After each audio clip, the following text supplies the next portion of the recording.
오늘 말씀의 제목은 내 해골을 메고 올라가라입니다. 이 제목 속에서 암시하고 있는 것은 우리가 창세기 다음의 책 그 출애굽기 있잖아요. 출애굽 사건을 우리한테 이렇게 암시하고 있다라는 것을 우리가 알 수가 있죠. 하나님께서 우리 몇 년 동안 저희에게 이렇게 창세기 이 말씀을 이제 이렇게 먹여주셔서 감사드리고, 이제 오늘은 창세기 마지막 말씀을 전하게 돼서 주님께 감사를 드립니다. 이 창세기 말씀은 우주 만물의 창조와 함께 인간의 창조로 시작됩니다. 하나님께서는 그 선악과 나무라는 그 율법을 우리에게 주심으로 이 완벽한 에덴 동산을 창설하시고 사람에게 다스리도록 맡겨 주셨습니다. 그런데 이 선악과로 인해서 오히려 사람이 하나님의 말씀을 어겨 죄를 범함으로 에덴 동산에서 추방되고 죄와 죽음이 이 세상을 지배하게 되었습니다. 성경을 보면은 에녹과 엘리야를 제외하고는 모든 사람이 죽음을 맞이하게 된 것을 우리가 봅니다. 그리고 창세기의 끝은 요셉의 죽음으로 끝이 납니다. 그러나 하나님께서는 아직 끝이 아니다라는 그 여운을 남기십니다. 그것은 인생이 죽음으로 끝나는 것이 아니라는 것입니다.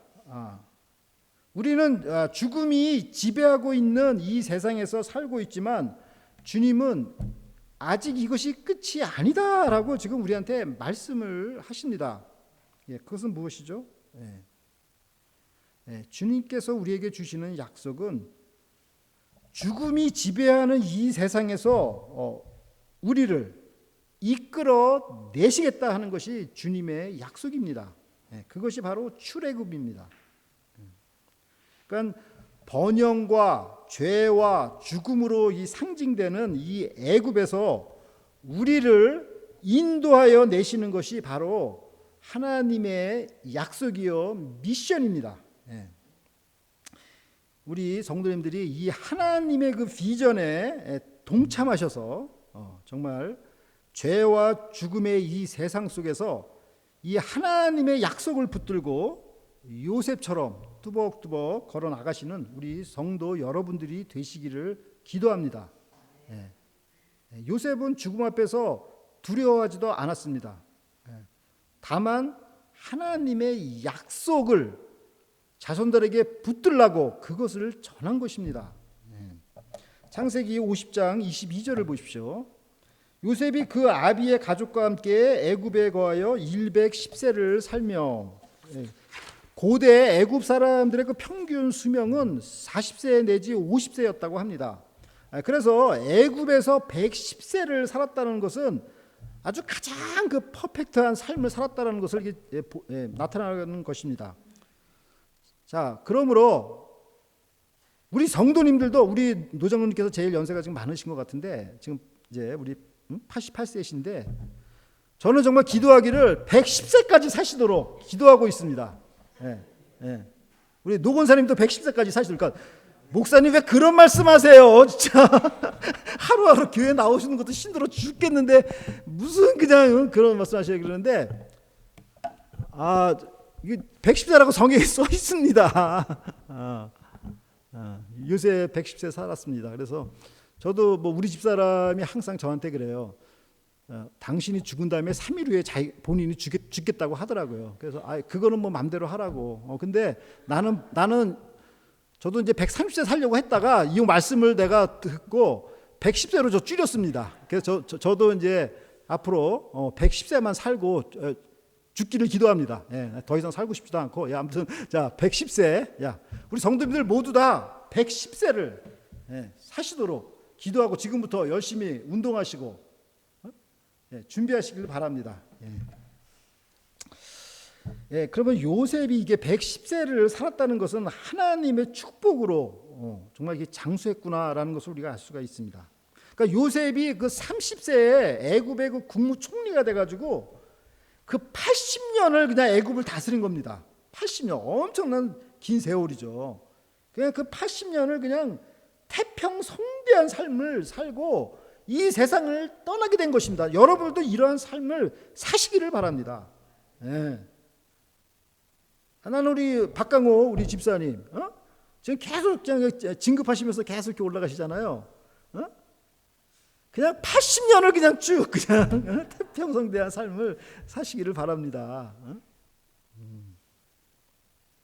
그는 그냥 자기 그 80년 동안 자기 아비의 그 가족들, 손자들 그냥 끝까지 마음이 변치 않고 한결같은 이런 마음으로 정말 겸손하게 관계성을 잘 맺으면서 이게 사는 것입니다.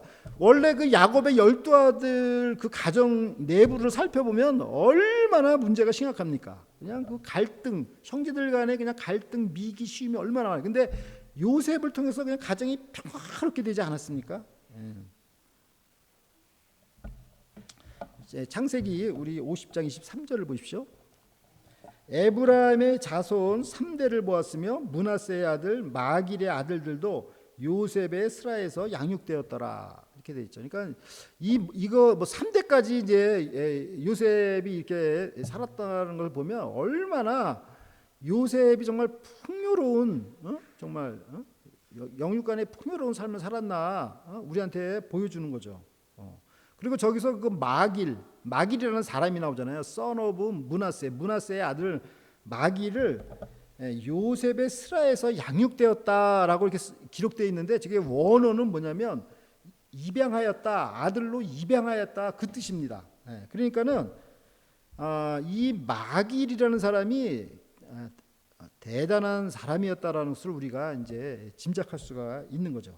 그리고 실제로 이 므낫세의 아들 마길은 그 므낫세의 그 지파 중에서 가장 그 아주 그냥 파워풀한 그 부족이었습니다. 그걸 지금 이제 언급한 겁니다. 창세기 50장 24절을 보십시오.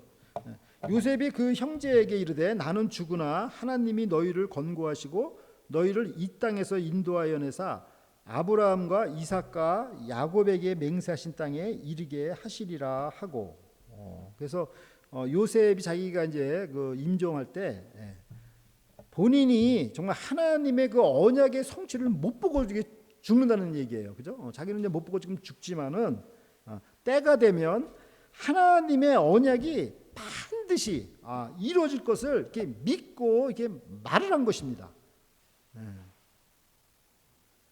그리고 그 자기 후손들에게 그 하나님의 그 언약을 계승을 한 겁니다. 계승.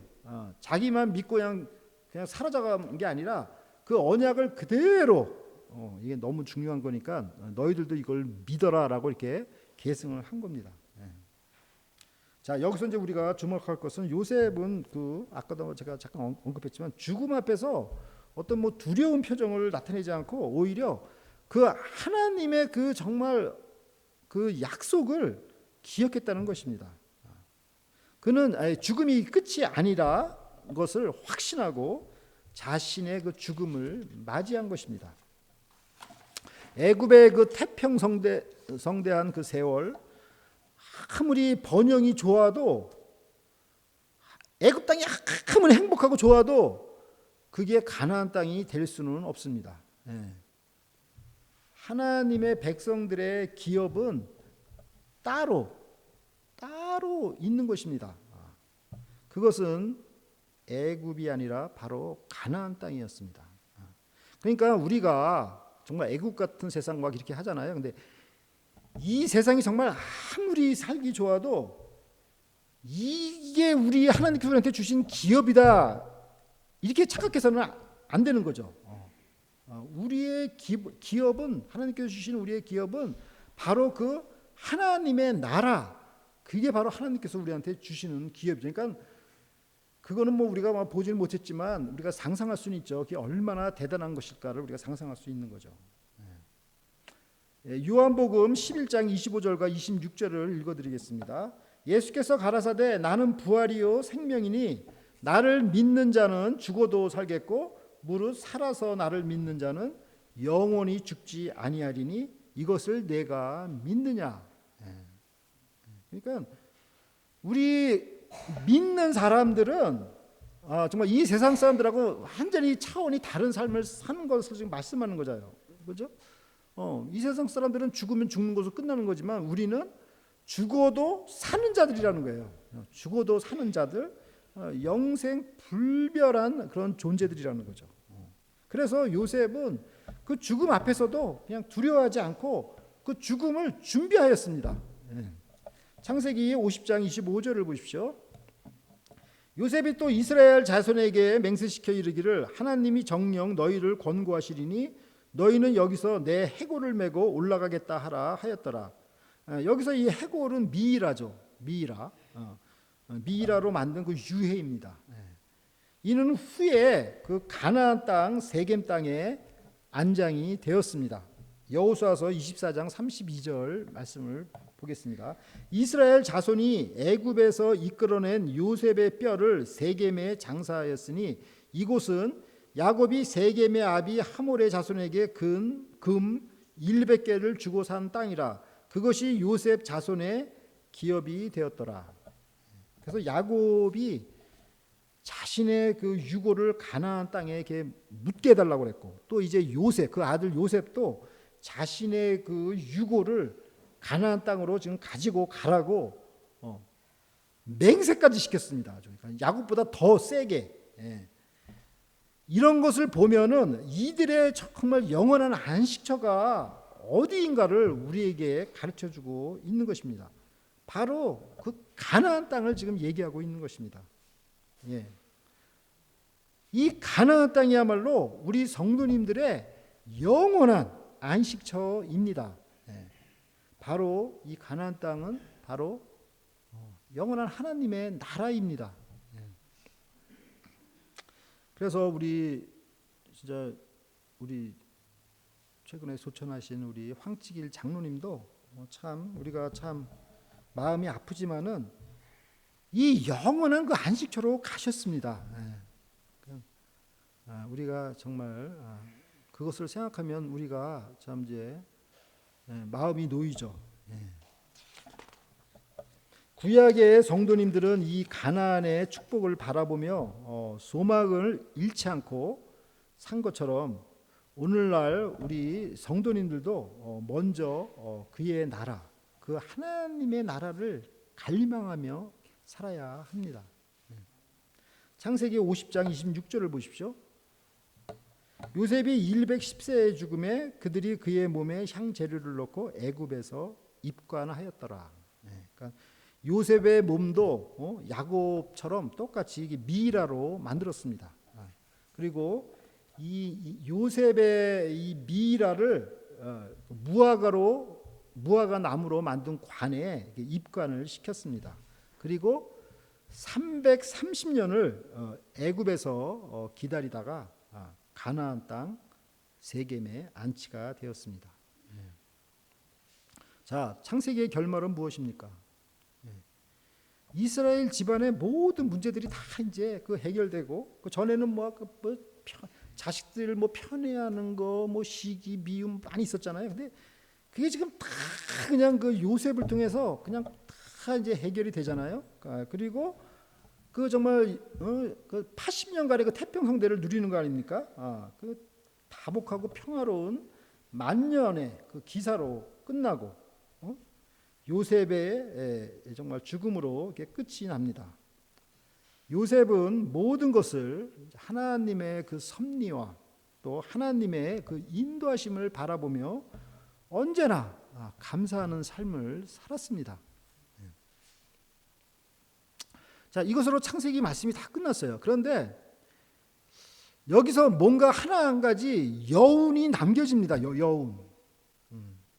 그게 뭡니까?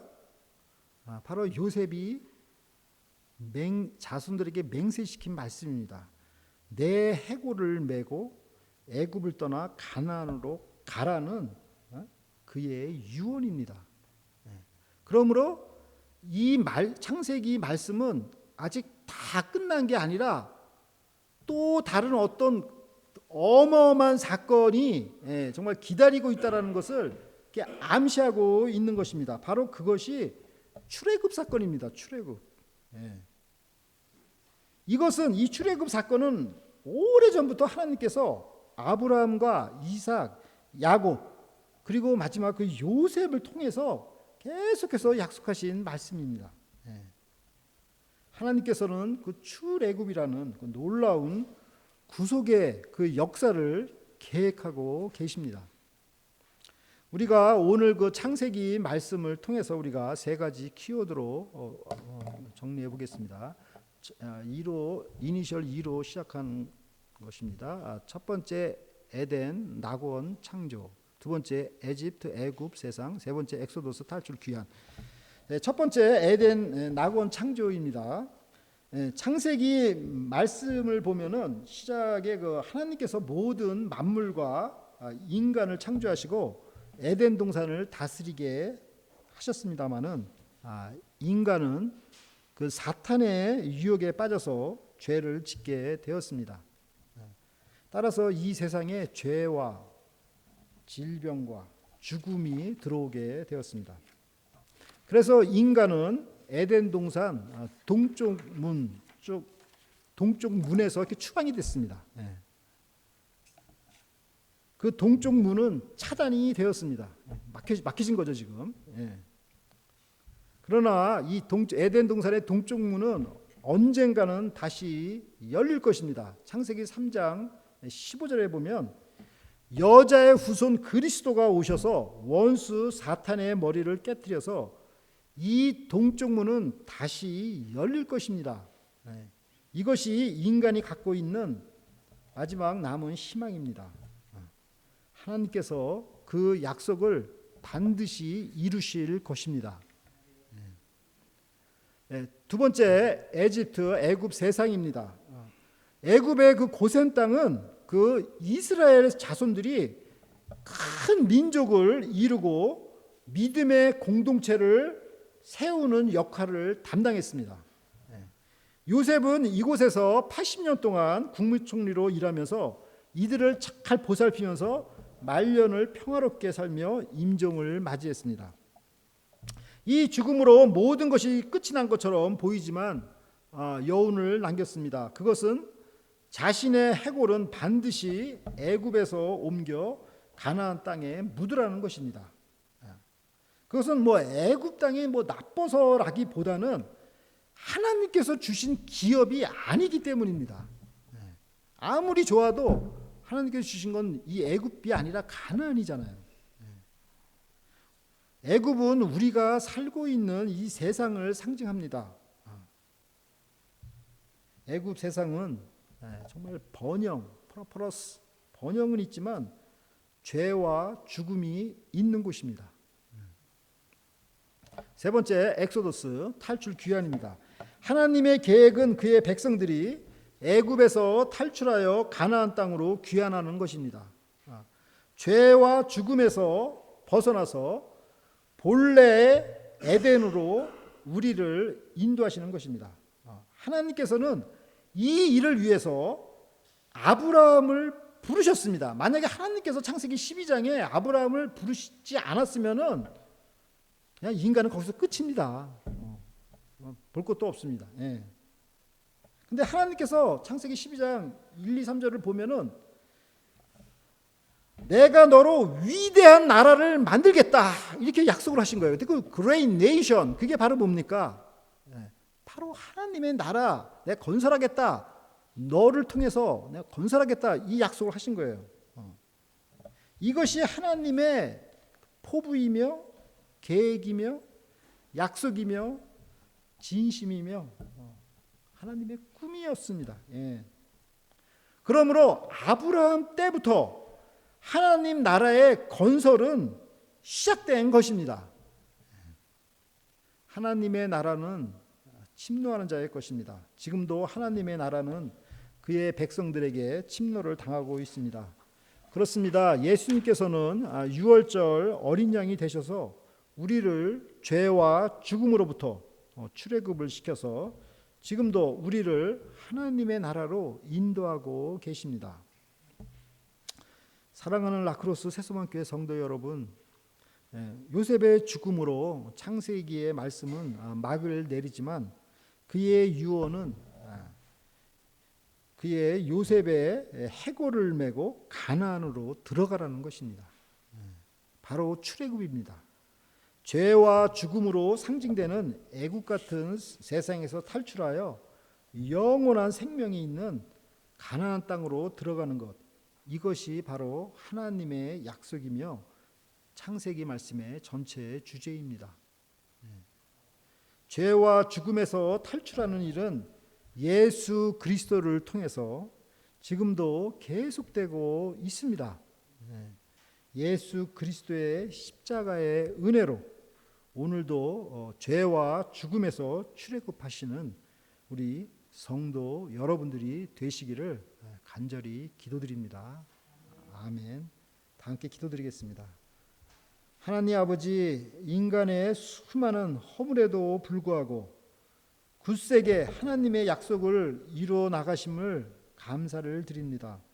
어떤 악도 하나님께서는 선으로 바꾸심을 감사를 드립니다. 요셉은 비록 애굽에서 임종을 맞이하였지만 그의 마음은 가나안 땅이었습니다. 십자가를 통하여 저희의 모든 죄를 사하시고 저희를 죽음에서 구원하신 이 예수님을 찬양드립니다. 이 예수님으로 말미암아 애국과 같은 이 세상에서 우리가 죄와 죽음을 극복하고 요셉처럼 넉넉히 이기는 삶을 살게 하여 주시옵소서. 감사드리며 예수 그리스도의 이름으로 기도드립니다. 아멘.